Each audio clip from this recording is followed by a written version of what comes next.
Hey, what up though, YouTube? This is SD9VE coming at y'all with a review on the Smith & Wesson SD9VE. This is a compact 9mm, holds 16 in the clip, 1 in the hole. I'm making this video today concerning the slide lock.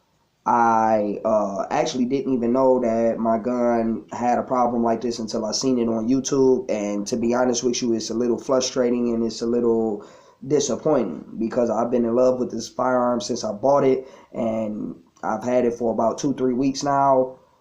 I haven't shot in it too many times. I haven't dumped a whole mag out of it, let's just say that, for me to figure out this problem on my own. I seen a video on YouTube concerning the slide lock, that on the last round the magazine is not engaging the slide lock to lock the slide back. So on the last round your gun will actually be in battery again. So I took apart the gun and I paid very close attention to, you know, the things that this come in contact with as it's being as it's being inserted into the magazine well. And the problem lied with the follower. It's not the gun. It's not the gun. It's not the magazine spring. Because I've heard people say that, you know, the magazine spring does not have enough pressure or enough strength to push the round follower up to engage the slide lock. Well, that's horseshit, because this gun is brand new and it hasn't been shot 16 times since I have it. It's only been shot about 3 or 4 times, and that was just to make sure that the gun operated. I emptied the magazine, took all the bullets out of the magazine, which is what I have right here, out of both of them, and I noticed that it occurred with both of them. When I put the clip inside of the magazine and when I pull it back, it slides back forward. Just to show you a quick detailed example, you have these ridges right here that catch the projectile. It catches the round. This prevents the round from coming up. It helps hold the round in there as the slide pushes it forward. You have the round follower. This is what pushes the round up against this, making it possible for that round to be like that, so the slide can catch it and push it up into the barrel. Well, you have like a little ramp right here. This ramp comes in contact with the side of this ridge, and before I filed this down, that ridge was preventing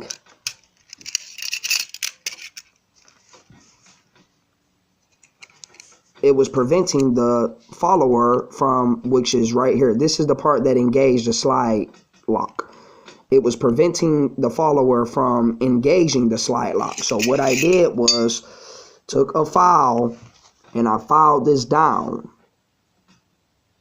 just a little bit. You don't want to do it too far. It's best to do it not enough than to too much, because you can't come back from too much. You can always, you know, file a little more. And when I filed that down, I reassembled the magazine, and this is a magazine that has already been modified.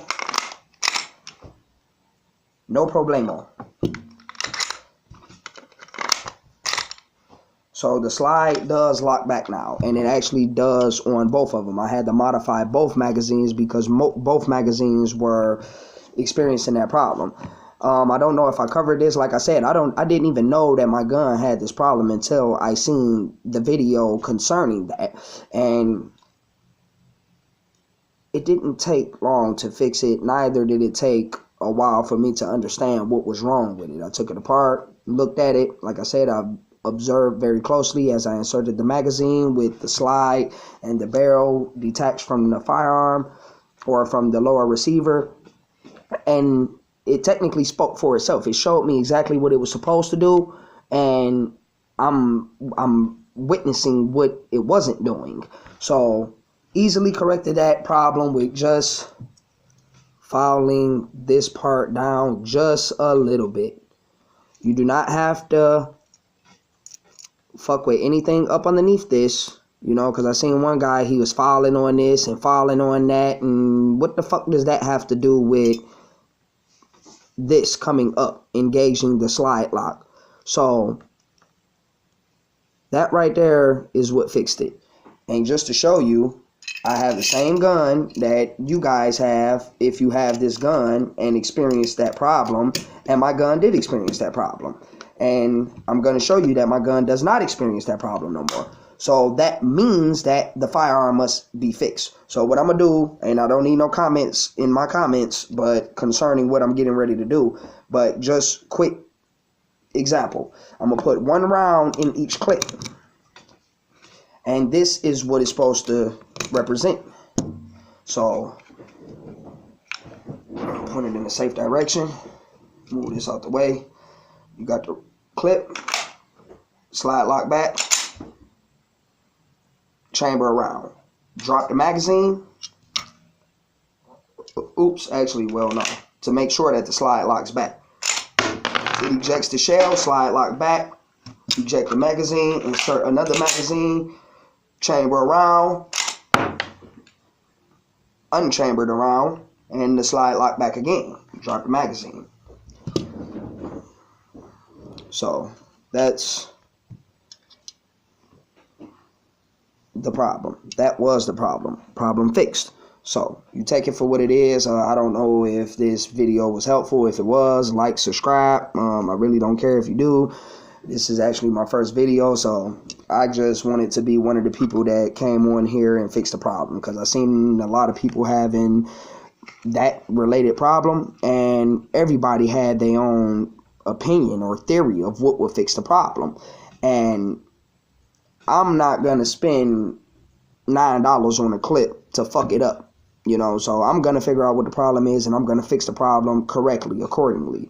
And you got people out here that's looking at it and they're not actually taking the time to actually look at it, to pay attention to what's going on with the firearm. And like I said, as soon as I seen that video, I took all the bullets out of my clip, I put the clip in the gun, put the slide back, the slide followed back forward without it being locked by the magazine. One attempt to fix it, and I fixed it. And then I did it with the other magazine. So now I have no problems with the magazine. Like I said, I didn't even know that that problem even existed with the firearm. So slide lock, slide lock, ready to go. Sap out.